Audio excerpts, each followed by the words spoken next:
Tô gravando. Então vamos lá. Semana. Segunda semana, oitavo ano. Começar a bagaça. Mundo contemporâneo, antigo regime em crise, mesmo tema do PET. Ah, não, professor, você vai corrigir a semana 1, ué. Semana 2, fi. Já corrigi a 1. Já corrigi isso aqui já. Já? É mesmo, Já. já. Já corrigi, fi. Você tá tomando pança aí. Alguém chegou ali, ó. Tá, Vila. Aí tá, Vila. Acompanha pra nós aí. Quê? Habilidade. Identificar particularidades políticos sociais da Inglaterra do século XVII e analisar os desdobramentos posteriores à Revolução Gloriosa, enfatizando a importância da Declaração dos Direitos de 1689, a Bill Rights, para a ampliação de direitos e liberdade civil do mundo contemporâneo. As habilidades aqui, ó, normalmente estão ligadas aos exercícios, tá? Então, a gente vai ver isso aqui no texto, o que foi a Revolução Gloriosa lá na Inglaterra, e vocês vão entender certinho que são os Bill Rights, a Declaração dos Direitos lá, né? Pior que Bill ou Rights, tá errado isso aqui, esse U aqui, mas tudo bem. Conteúdos relacionados: Revolução da Inglaterra, Nascimento do Parlamento Inglês, Revolução Puritana, Revolução Gloriosa, Declaração dos Direitos da Inglaterra do século XVII e as mudanças na Inglaterra. Então, pelo que vocês perceberam, a gente vai estudar a Inglaterra hoje, né? Então, é mais ou menos isso. Algumas coisas que vocês têm que ter na cabeça aí, ó. Algumas coisas. A Inglaterra foi um país, parte era protestante, que hoje em dia vocês chamam de evangélicos, certo? E parte era católica, certo? Parte era católica. Então, alguns reis eram protestantes, outros reis eram católicos. E foi intercalando assim, um rei era protestante, o outro era católico. Um protestante, o outro católico. Então, o que, que acontece com isso? Acontece probleminhas de perseguição e tudo mais. Outra coisa que vocês têm que entender é o que, que é o parlamento. Parlamento. Parlamento nada mais é que o Senado nosso, digamos assim. Que é o Senado? Onde ficam os senadores, que são os políticos. Professor, mas não tinha um rei, o rei já não comandava tudo? Então, justamente por isso foi criado o Parlamento da Inglaterra, para controlar o poder do rei, ou da rainha, no caso. Então, para então vamos colocar aqui, controlar o poder real. Pode ser rainha ou rei. Então, o que acontece? Para que a Inglaterra não tivesse um rei absolutista, que mandasse em tudo, igual a Dama de Copas lá na Alice no País das Maravilhas, então o parlamento foi criado na Inglaterra, com esse intuito de você barrar o poder do rei. Então, o rei não poderia fazer tudo que desse na cabeça dele. Ele teria que passar pelo parlamento. Beleza? Então, vamos lá. Revoluções inglesas. Caro estudante, nessa semana você estudará sobre revoluções inglesas. Você deverá ser capaz de identificar as características desse processo revolucionário, dos processos revolucionários, e identificar elementos em comum com outras revoluções. Bons estudos. Então aqui tem um textinho pequenininho que a gente vai ler para conseguir responder as perguntas. Então vamos lá. Breve apresentação. No início do século XVI, a Inglaterra era governada pela dinastia de Tudor. Professor, o que é dinastia? Dinastias são famílias que estão no poder real, de certa forma. Então é uma série, é uma família que tem o sobrenome de Tudor, que os seus membros são reis e rainhas, certo? Então a gente chama isso de dinastia, um período da história onde um país foi governado por uma família. Henrique VIII era dessa família e foi ele o responsável pela criação da Igreja Anglicana. Professor, eu nunca ouvi falar de Igreja Anglicana. Então, a Igreja Anglicana só é mais uma igreja protestante. Então não tem Assembleia de Deus, Quadrangular, Testemunha de Jeová e assim vai. Tem a Igreja Anglicana, certo? Que foi o próprio rei que inventou ela. Porque na história você vê que o rei Henrique VIII ele queria casar-se novamente. E na Igreja Católica, não sei se vocês sabem disso, você só pode se casar uma vez e caso a sua esposa morra, venha falecer, daí você pode casar novamente. Então até que a morte o separe. Como a esposa do Henrique VIII não morreu e não tinha dado descendentes para ele, se eu não me engano, homens, então ele queria casar novamente com outra mulher para que ele tentasse ter filhos homens, né, para a sucessão do trono dele. Só que o que aconteceu? A igreja foi lá, a igreja católica, no caso, barrou. Falou, não, você não vai casar de novo, não, não pode casar de novo. Aqui na igreja casa uma vez só. Daí o Henrique falou assim, é uma vez só? Então tá bom, não tem problema. Expulsou todo mundo da igreja católica da Inglaterra e criou uma igreja para ele, que chama Igreja Anglicana, nos moldes do protestantismo. Então, quando você é evangélico, se vocês forem aí, vocês sabem que vocês podem casar quantas vezes vocês quiserem. Certo? Então vamos lá. Com a sua morte em 1547, o seu filho Eduardo assume o trono, mas morre no mesmo ano. Em seguida assume sua filha mais velha, Maria I. Por ser católica, aí, ó, tá vendo? Ela é católica, ela já não é mais anglicana. Ela permite que o catolicismo ganhe força novamente na Inglaterra. Após 11 anos de governo, ela morre e em 1558 assume sua irmã Elizabeth I, que teve um reinado extenso de 45 anos. Tanto é que a Elizabeth, que está hoje no poder da Inglaterra, é a Elizabeth II. Todavia, ela não deixou herdeiros e o fim da dinastia de Tudor deu lugar a uma nova fase da história da Inglaterra, a dinastia Stuart. Então, o que acontece? É uma outra família, obviamente que tem ligação com a família Tudor, que começa a ter poder na Inglaterra. Em 1603, James Stuart assume o trono da Inglaterra e, como já era rei da Escócia, acaba unindo os dois reinos. Nesse processo, ele acabou criando atritos com o parlamento inglês, devido às diferenças na forma de governar. Primeiramente, Jaime não aceitava as decisões da Magna Carta, que proibia o rei de tomar medidas absolutistas, tá vendo? Ele não concordava com o parlamento, ele não concordava com que as pessoas dessem ordens para ele. Além disso, ele aumentou os impostos e as taxas alfandegárias, dificultando o comércio feito pela burguesia. Em 1604, Jaime quase sofreu um atentado pelo parlamento, que teria sido explodido por um grupo católico caso não fosse impedido pela Guarda Real. Esse evento serviu de inspiração para a história em quadrinhos V de Vingança, que se tornou famosa na cultura pop devido ao filme do mesmo nome. Assisti um filme legal, ó, bem bacana, para vocês assistirem. Em 1625, seu filho Carlos I assume o trono inglês e mantém uma postura autoritária e intolerante a outras religiões. Então, o que acontece? Quando Carlos I assume, ele começou a ter uma postura autoritária. O parlamento o obrigou a assinar a petição de direitos, que limitava seu poder, mas o rei passou por cima dessas leis e voltou a favorecer a nobreza e a cobrar multa aos opositores. Sua medida mais abusiva foi a cobrança do ship money, que era cobrado somente das cidades litorâneas e passou a ser cobrado de todas as cidades. Em 1640, Carlos I fecha o parlamento devido às discordâncias com a instituição. Devido aos conflitos entre parlamento e rei, inicia-se um conflito conhecido como Revolução Puritana.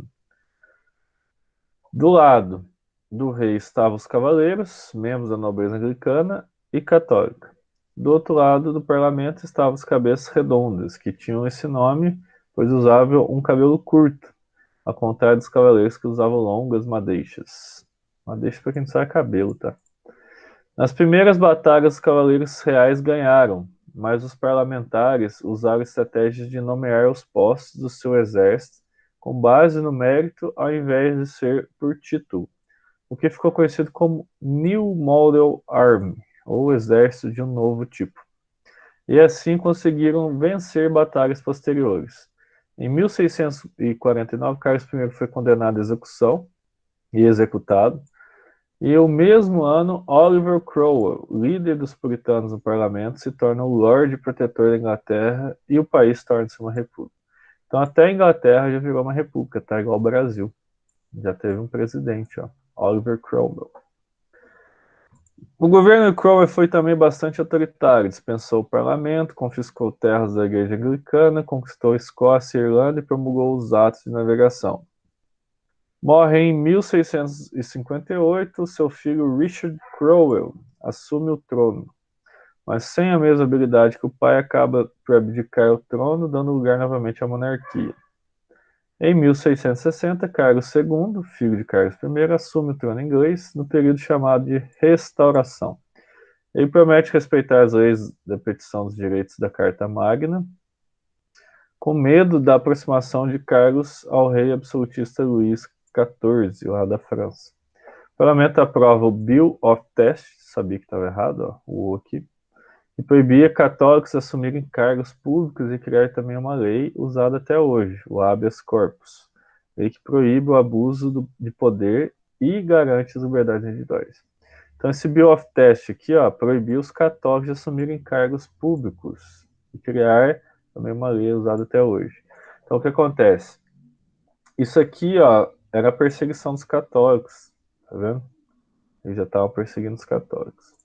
Com a morte de Carlos II, seu irmão Jaime II assume o governo e desrespeita Bill of Test, aumentando a tensão entre o parlamento e o rei. Maria Stuart, filha do rei, faz um acordo com o parlamento que, quando seu pai morresse, o trono ficaria com seu marido Guilherme de Orange, e não com seu irmão Jaime Eduardo. Como essa mudança não gerou conflitos armados, ficou conhecida como Revolução Gloriosa. Então é um conflito que não gerou mortes, né? Não gerou guerra e tudo mais. Com Guilherme de Orange no poder, o parlamento aprovou em 1682 a Bill of Rights, Declaração dos Direitos, que aumentava o poder do parlamento, garantia as liberdades individuais e de imprensa, confirmava o anglicanismo como religião oficial, alternava o primeiro-ministro entre a burguesia e a nobreza. Essa revolução aumentou o poder da burguesia e da nobreza mercantil, limitou o poder da monarquia e fez com que ministros se transformassem em chefes de Estado. Ou seja, atualmente a rainha da Inglaterra reina, mas quem governa é o primeiro-ministro. Então o que acontece? Isso aí é legal para vocês entenderem como que é a política da Inglaterra até hoje, tá? Você tem aquela rainha lá, Elizabeth e tudo mais, só que quem governa o país é o primeiro-ministro do parlamento. Tá? Ele que é como se fosse o presidente. Certo? Então aqui está como se fosse um resuminho aqui do parlamento inglês. O parlamento inglês passou a ser dividido em duas partes: Câmara dos Lords, composta pela nobreza, e Câmara dos Comuns, composta pela burguesia e atualmente pela população comum. No sistema inglês, o povo elege os membros da Câmara, dos Comuns e do partido que tem maior número na Câmara escolhe o novo primeiro-ministro. A família real não pisa no parlamento como forma de mostra a independência das instituições. Então, bora para as atividades. Aqui são 6 perguntas, eu acho. São 6 perguntas. Vamos fazer umas 3 aí, a gente deixa o resto para semana que vem. Vamos embora. Número 1. Explique por que o chip money gerou um problema para o parlamento inglês. Bom, primeiro, o que é o chip money? Ship em inglês é navio, tá? Então, tipo, o dinheiro do navio ou o dinheiro do porto, alguma coisa assim. Então, era o imposto cobrado nas cidades portuárias. Professor, o que é cidade portuária? Cidade portuária que ficam à beira do mar, certo? São cidades que ficam à beira do mar e tem o comércio marítimo que aqui é intenso. Então é um imposto cobrado somente para cidades que têm um porto, certo? Só que acontece, com com a chegada do novo rei na Inglaterra, se não me engano é o Eduardo, agora eu não lembro mais. Cadê aqui? Cadê? Ship Money. Tem que achar no texto aqui. Quem que era o rei na época?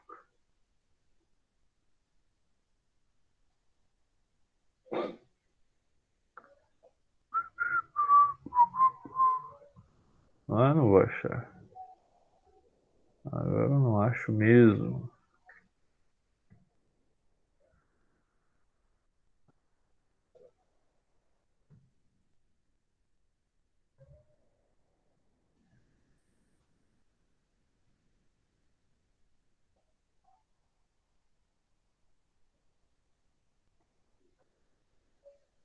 Nem o negócio aqui tá achando pra localizar. Bill of Test, Habeas Corpus. Pô, eu li esse negócio, mas não tô lembrando.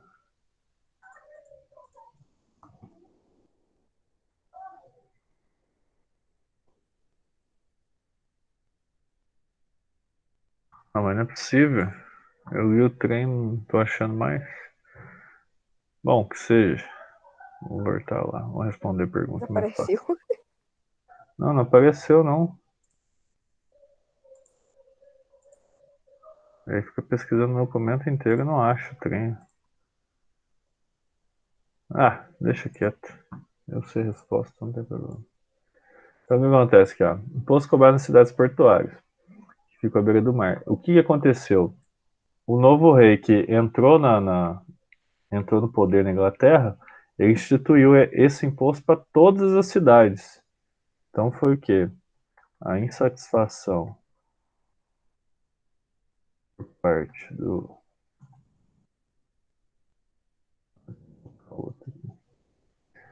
parlamento foi que o imposto foi expandido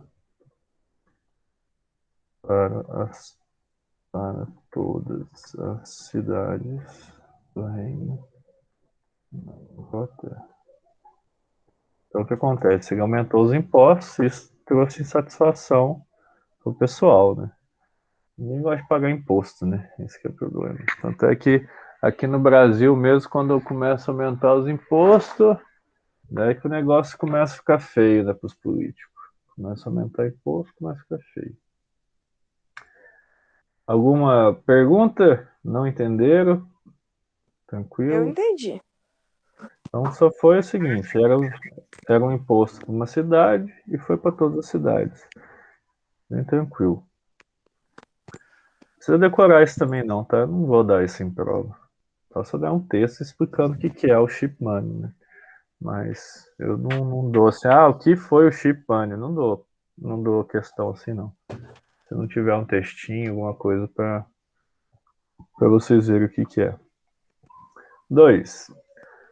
O parlamento do rei Carlos I viviam em constante conflito. Analise os motivos desse conflito. Então, o que acontece aqui, ó? Vamos voltar lá, Carlos I. Então, Carlos I, parlamento, cabeça redonda, blá, blá, blá, blá, blá. Carlos I. Ó, 1640, Carlos I fecha o parlamento devido a discordâncias com a instituição. Devido aos conflitos entre o parlamento e o rei, inicia um conflito conhecido como Revolução Puritana. Então, o que acontece? O Carlos I ele queria ser um rei absolutista, ó. Assume o trono inglês e mantém uma postura autoritária e intolerante às outras religiões. O parlamento o obrigou a assinar a petição de direitos, que limitava o seu poder, mas o rei passou por cima dessas leis e voltou a favorecer a nobreza e a cobrar multa de seus opositores. Então, o que acontece? Quem está perguntando? O parlamento e o rei Carlos I viviam em constante conflito. Analisa os motivos desse conflito. O rei, ele queria ser absolutista. Absolutista. O que quer dizer isso? Ele queria ser um rei autoritário. Só ele queria mandar. Igual ao rei da França, Luís. Não sei se é com S, eu acho. Luís XIV. Isso. Luís XIV da França. Só que o parlamento, porém, os parlamentares gostariam que esse poder fosse diluído entre o rei e o parlamento.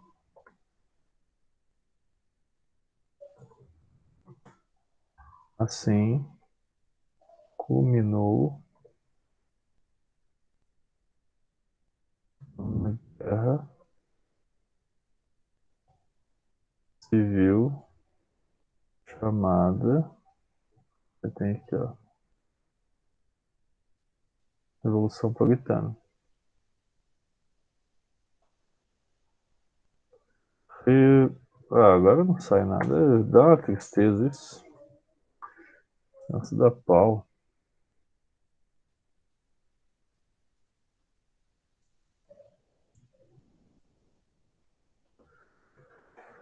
Revolução Puritana. Certo? Então o que acontece aqui, ó? O rei queria ser absolutista, queria ser autoritário, queria mandar em tudo. Só que o parlamento falou assim: não, pera aí, caboclo, não é assim que faz, não. Você vai ficar aumentando imposto pra galera aí, você vai tirar dinheiro dos caras aí, tudo, que é comerciante, que é tudo ricão. Não é assim também, não. Daí falou assim, daí o Carlos chegou e falou: não, é assim que eu vou fazer e vou fechar esse parlamento. Fechou o parlamento. Daí os parlamentares, vendo que o rei não ia ceder, que ia querer mandar em tudo mesmo, eles foram lá, pegaram o exército e foram combater o rei. Daí o rei tentou se defender com o exército que ele tinha na época, da nobreza e tudo mais. Chegou a ganhar algumas batalhas, só que o exército dos parlamentares foram lá, tiraram o rei do poder e foi enforcado, certo? E foi morto. Daí chegou uma época que foi a época com que a Inglaterra foi governada por um presidente, né? Foi o Oliver Cromwell. Tranquilo isso aqui também? Ou difícil? Sim. Tranquilinho? Ah, tá tudo no texto também, gente. É bem de boa. Explica o motivo da Revolução Gloriosa ter esse nome. Bom, Revolução Gloriosa tem esse nome porque ela não teve o quê? Que Revolução Gloriosa não teve? Que outras guerras e revoluções têm?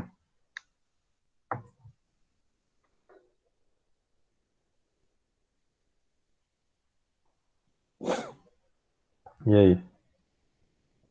O que toda guerra tem, gente? Toda guerra tem. Soldado, Tá, mas o que acontece em toda guerra com os soldados? morte, Morte. Então o que a Revolução Gloriosa não teve? morte? Morte. Não teve morte. Aqui, ó, tanto é que ele fala aqui, ó. Olha lá. Com a morte de Carlos II, seu irmão Jaime II assume o governo e desrespeita o Bill of Teshk, aumentando a tensão entre o parlamento e o rei. Maria Stuart, filha do rei, faz um acordo com o parlamento que quando seu pai morresse, o trono ficaria para seu marido Guilherme de Orange, e não com seu irmão Jaime Eduardo. Com essa mudança, não gerou conflitos armados, ficou conhecida como Revolução Gloriosa. Né? Então, por que é chamada de Revolução Gloriosa? Pois essa revolução não teve como resultado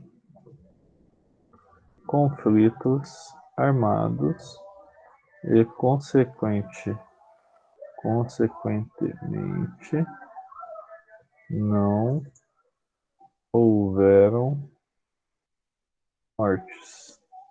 Somente um acordo entre a realeza e o parlamento inglês. Certo? Então, porque não houve mortes, tá? Revolução Gloriosa.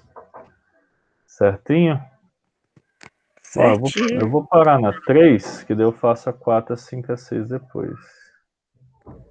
Mas por que essa aqui tá aqui? Ué, a 6 já tá feito? Ué, tá louco então. Eu acho que saiu daqui, ó. Copiou e colou, sabe? Aqui, ó. Ah, tá. Que doideira. De onde que saiu essa questão aqui, pô? Olha lá. Apertei delete, fez um risquinho. Figura. Deixa eu ver se eu consigo apagar ela. Consigo. Agora esse delete aqui vai ficar. Vamos ver se apaga de cima. Não apagou, não. Bom, então na próxima aula começa. A próxima aula já é amanhã, né? Amanhã eu já começo com vocês no exercício 4. Vou colocar aqui, ó. Fiz até o terceiro exercício. Eu começo pelo 4. Certinho? Então, até amanhã pra vocês. Até amanhã.